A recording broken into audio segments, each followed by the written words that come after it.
Pour moi, l'effet escalier est l'un des principaux problèmes liés à l'impression 3D traditionnelle. Cet effet provient de la résolution de ton impression 3D.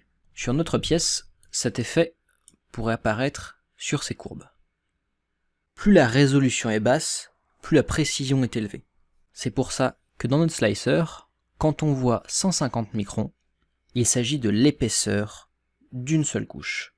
Donc la façon la plus logique d'atténuer cet effet escalier serait de réduire la hauteur de nos couches. Mais cette amélioration de résolution n'est nécessaire que pour les formes non perpendiculaires.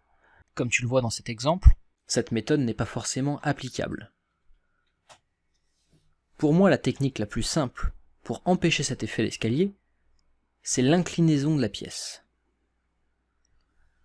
Cependant, dans notre cas, nous avons choisi d'incliner la pièce comme ceci, afin que les supports n'altèrent pas l'état de surface intérieur.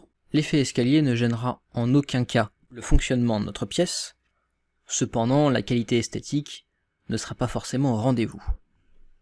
Je vous mets ici un comparatif de plusieurs épaisseurs de couches.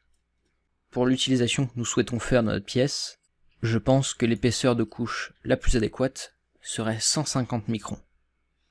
Car il ne faut pas oublier que plus la couche est fine, plus le temps d'impression sera multiplié. Vous pouvez voir sur ce comparatif le temps d'impression entre une pièce de très grosse épaisseur et une pièce de très fine épaisseur.